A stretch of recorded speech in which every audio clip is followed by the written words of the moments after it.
Olá pessoal, tudo bem com vocês? Professor Nando Oliveira aqui de volta, trazendo aqui para vocês mais um simulado. A gente vai fazer 5 questões de geografia, mas que não está focada em geografia, porque essa prova aqui é uma prova da Consultec e a gente está fazendo aqui para todo mundo aí que está fazendo concurso. Essas questões são importantes, principalmente relacionado a conhecimentos gerais. Geografia está muito ligada a conhecimentos gerais. Se você não sabia, fique sabendo disso. É importante você conhecer esse tipo de conteúdo, tá?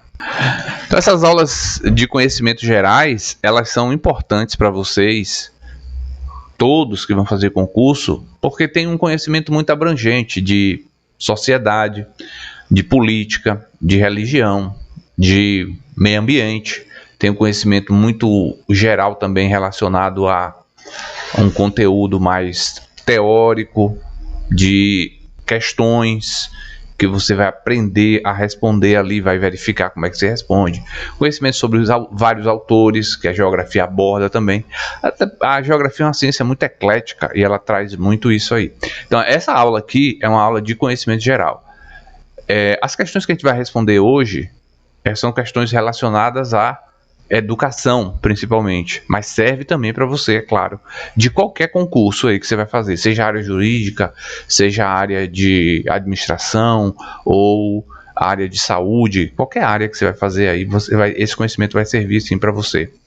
Até para você embasar depois conhecimento de concurso ou redação de concurso.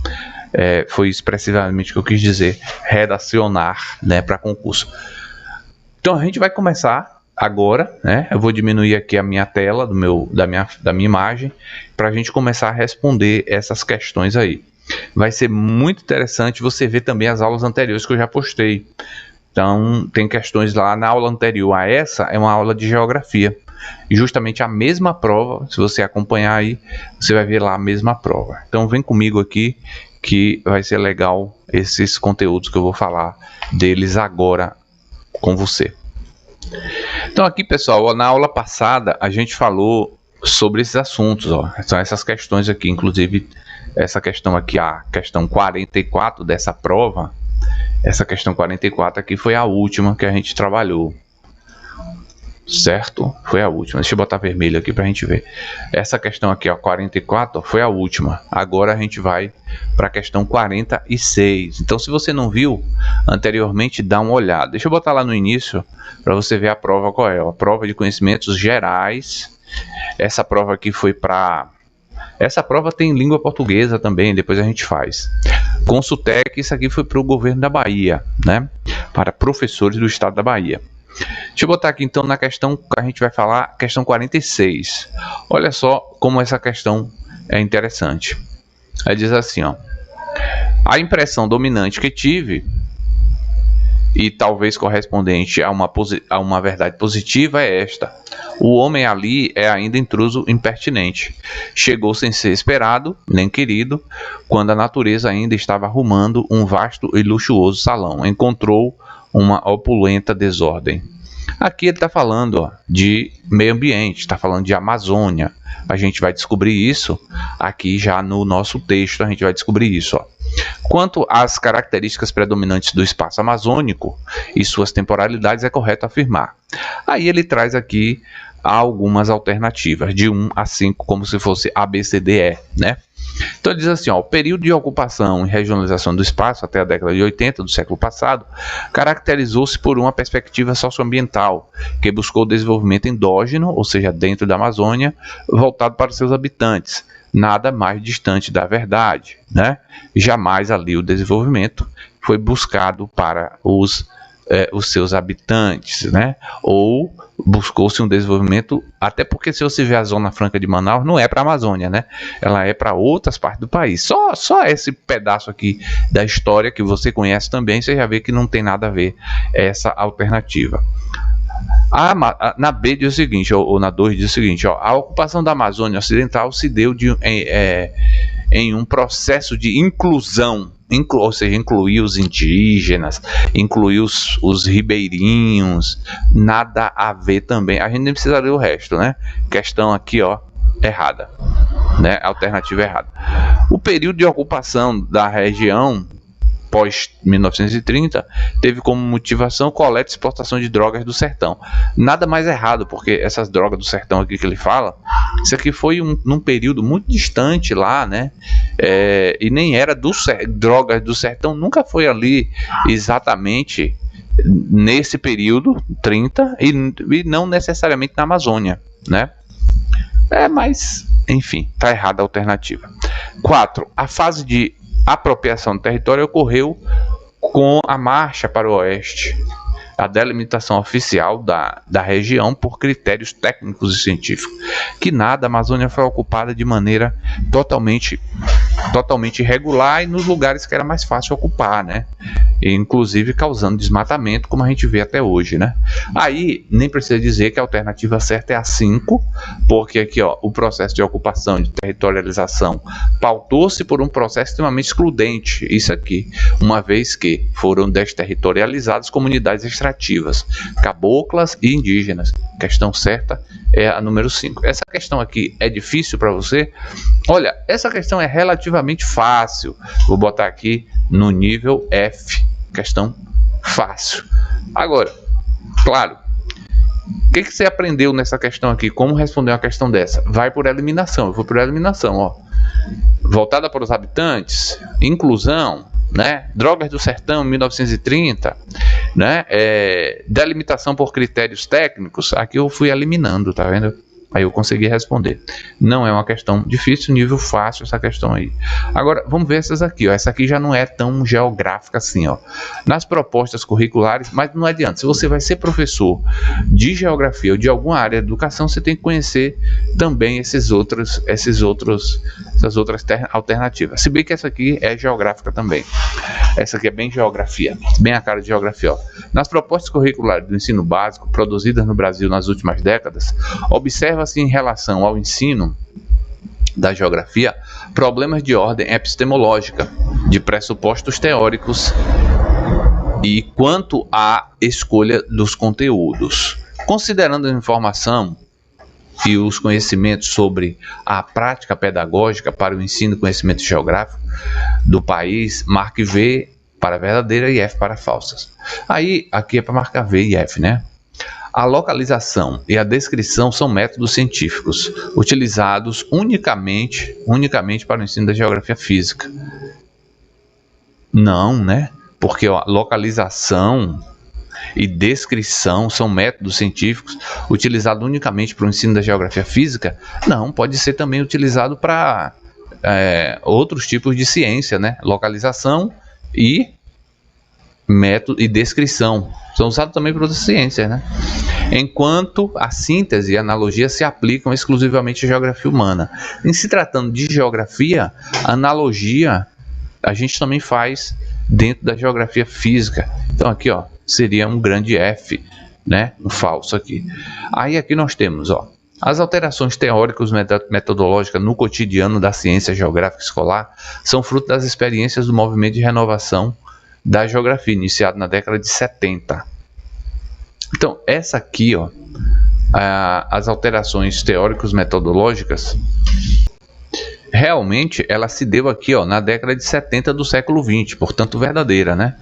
Aí nós temos aqui, existe atualmente uma maior preocupação com conteúdo procedimentais do que com conteúdos conceituais. E por essa razão, a memorização tem sido o exercício fundamental na prática da geografia. É justamente o contrário, né? A gente tem tendido a não valorizar a memorização, né? Justamente porque a gente está mais preocupado com um olhar crítico da matéria e de um olhar, de um pensamento, de pensar sobre os temas sem estar memorizando aqueles conteúdos, já que o mundo é dinâmico e as coisas mudam. Então, se o aluno memoriza, ele acaba por não aprender a lidar com as mudanças, já que ele aprendeu a memorizar e não a lidar com as mudanças. E é isso que a gente pretende hoje, é isso que está focado aí a ciência geográfica. Aí nós temos aqui, ó, ocorre o empobrecimento teórico à medida que a secundarização e omissão de conteúdos fundamentais da geografia. Isso aqui é verdadeiro, né? Ocorre empobrecimento teórico à medida que a secundarização e omissão de conteúdos fundamentais da geografia. Então, por exemplo, oculta-se como, por exemplo, fazer uma análise e descobrir como funciona os fusos horários, ou deixa esse conteúdo perdido, secundariza ele, né? E também ocorre também o empobrecimento teórico sobre um determinado tema geográfico, e aí acaba que causa um empobrecimento realmente, né, da matéria. Então aqui, ó, nós ficamos com FV. Questão fácil? Não muito, né? Essa aqui, ó, nível de dificuldade médio. O que é que eu estou querendo ensinar para você? Existem questões de nível mais fácil e tem questões de nível mais difícil. Essa aqui é de nível médio, ó. Por que essa aqui é de nível médio? Isso aqui, ó, é para o professor de geografia. Ele tinha que entender sobre o que é geografia humana, o que é geografia física, o que é analogia na geografia, né? Esses conceitos aqui, ó, descrição e localização. Então ele teria que entender isso aqui, ó, a geografia e o movimento de renovação da geografia na década de 70, os autores desse período, era isso. Vamos para uma outra questão aqui. A gente não vai se atender muito a uma questão só, não. Vamos avançando, ó. Aqui um texto de Paulo Freire agora, ó.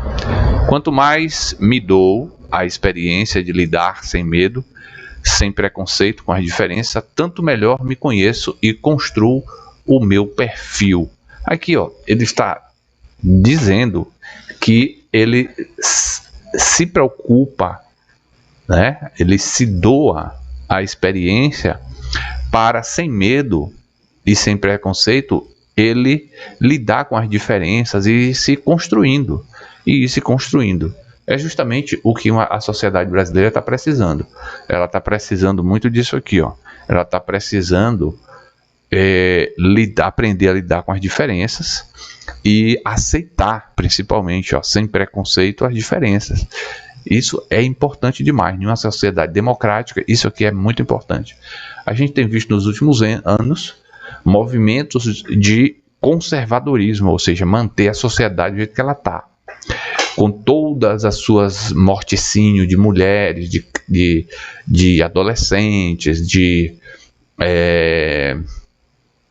homossexuais, de uma mudança do negro, né, que são os mais encarcerados, os mais abordados pela polícia, que são os mais condenados. Então a gente tem visto tudo isso, é fato, né? São os que mais estão presentes dentro das penitenciárias. Então a sociedade conservadora, ela quer manter tudo isso. E aí Paulo Freire vem justamente nessa perspectiva de dizer assim, olha, eu me reconstruo e aceito as diferenças. Não que a gente vá deixar de ver o que é criminoso, o que é errado, o que é incestuoso, nada disso. A gente está pensando na perspectiva de que a gente tem que ver que há pessoas que nascem de uma certa forma e que elas são cidadãos, que elas precisam ser aceitas dentro da sociedade com respeito, tudo mais. E elas precisam também respeitar o outro lado, aquele lado que não tem o seu mesmo pensamento, né? Então radicalismo há dos dois lados, né? Tanto do lado conservador quanto do lado progressista, que é esse lado de aceite. Você aceita, mas a gente tem que respeitar também que tem um outro lado que ele vê diferente, né? E a gente precisa conviver, que essa é a palavra do momento, né? Conviver no Brasil, senão a gente vai entrar em guerra em algum momento, né? Então, ó, com base nos conhecimentos sobre ética, no contexto das relações de aprendizagem, marque V para verdadeiras e F para falsas. A reflexão da prática pedagógica por parte do docente permite a busca de uma educação com valores éticos, dignos de justiça social. Verdadeiro, né? A reflexão da prática pedagógica por parte dos professores, que são aqui os chamados de docentes, permite a busca de uma educação com valores éticos, dignos de justiça social. Agora, a outra alternativa, ó. Os valores éticos devem estar na mesma escala, sempre presente na prática docente, uma vez que esses possuem idêntica relevância. Ó, os valores éticos possuem idêntica relevância? Possuem idêntica relevância? Claro que não, né? Tem valores que são mais caros para uns e menos caros para outros, então não possui a mesma relevância. Toda vez que você tenta, numa sociedade democrática, igualizar as coisas, vai dar errado. Por quê? Porque há pessoas pensando diferente. O que a gente precisa é respeitar, desde que esse respeito não ultrapasse o limite do direito, né? Agora aqui, ó, a outra alternativa. A inclusão, a participação e o respeito à diversidade constituem paradigmas éticos atuais da educação. Respeito à diversidade, tá vendo?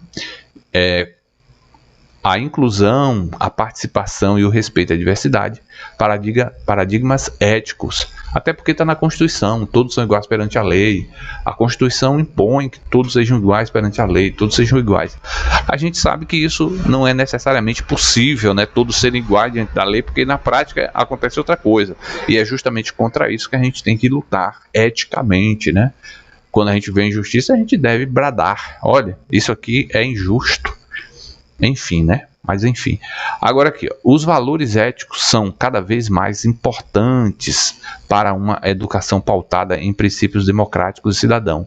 Os valores éticos são cada vez mais importantes? Com certeza, né? Então aqui ficou VF, VE, VFVV, número 4, né? Alternativa número 4. Essa aqui foi difícil? Não, se você admira valores democráticos, e também não se você interpretasse bem aqui o texto que Paulo Freire deixou, né? Valeria a pena, ficaria mais fácil, né? Aqui vem uma frase, ó, nessa questão 49, faltando só mais uma para a gente terminar. Ele traz aqui aquela poesia, né, de Carlos Drummond de Andrade, ó. No meio do caminho tinha uma pedra no meio do caminho, tinha uma pedra, no meio do caminho tinha uma pedra. Nunca me esquecerei desse acontecimento.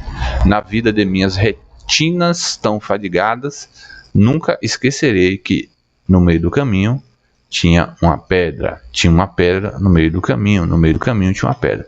Provavelmente ele bateu-se nessa pedra, né, e aprendeu alguma coisa, porque, ó, ele está dizendo que os olhos dele estão cansados, os olhos estão cansados. Provavelmente ele se bateu nessa pedra, né, e aí ele nunca vai esquecer que ele se topou com essa pedra, deve ter se batido nessa pedra, e essa pedra também pode fazer alusão também poeticamente a outras coisas, né?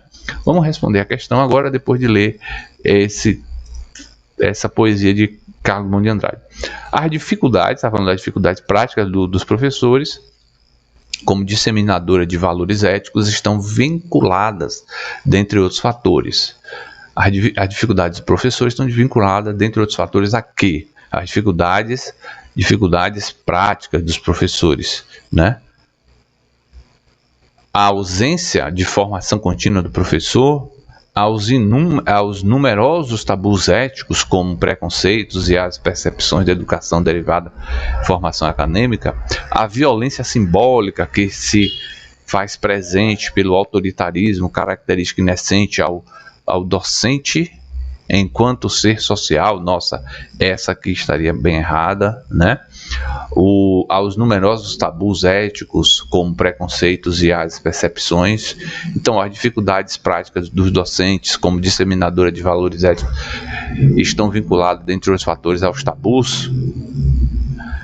Está vinculada à ausência de formação continuada. Essas aqui parecem bem certas, né?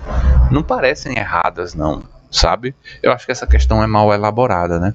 Ao desgaste da relação professor-aluno em razão da não articulação entre conhecimento específico e pedagógico. A sua formação profissional significativa voltada para a formação mais conteudista em detrimento da visão social e humanista? A resposta que a banca deu foi essa aqui, mas essa questão me parece mal elaborada, porque deixaria qualquer um confuso, assim como deixou a mim confuso. Aí eu verifiquei que o gabarito é número 5, certo? Questãozinha bem chatinha, bem confusa. Aqui nós temos a última questão dessa aulinha de hoje, ó. Em sua obra, o educador Paulo Freire afirma: gosto de ser gente porque, mesmo sabendo que as condições materiais, econômicas, sociais, políticas, culturais e ideológicas em que nos achamos geram quase sempre barreiras de difícil superação para o cumprimento de nossa tarefa histórica de mudar o mundo, sei também que os obstáculos não se eternizam. Ele está falando que os obstáculos, eles existem, mas eles também passam, né?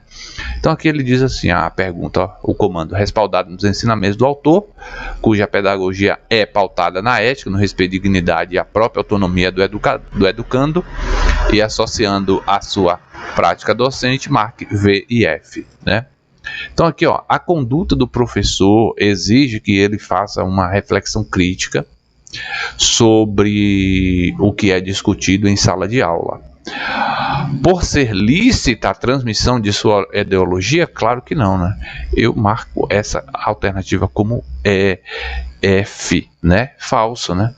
Por quê? Porque a lícita transmissão de sua ideologia, ele se considera detentor do conhecimento? Não, o professor não deve se considerar detentor do conhecimento, mas um estimulador ao conhecimento, à busca da melhora do aluno, ao ensino daquilo que o aluno não conhece a partir de um diálogo com ele, para verificar se ele entende o que está sendo discutido ali, e de o professor indicar caminhos, livros e documentos onde mostra que cientificamente aquilo que ele está falando tem fundamento, e daí o aluno entender aquilo como não como uma verdade absoluta, mas confirmando para ele mesmo aqueles conhecimentos.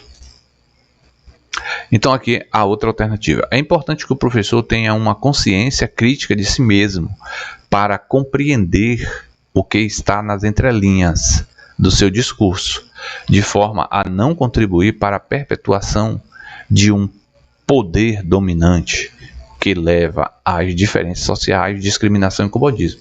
Essa questão aqui é absolutamente verdadeira, né? O professor, ele deve compreender o que está nas entrelinhas do discurso, né? Então ele pode falar assim, olhe, o professor pode falar assim, olhe, o que eu estou falando aqui para vocês é uma verdade absoluta. Pronto, ele está dizendo que ele está impedindo o aluno ali de criar um pensamento crítico sobre aquela situação que ele está apresentando. Por quê? Porque ele deve mostrar, a partir de documentos, a partir do conhecimento científico, os conhecimentos que ele está transmitindo.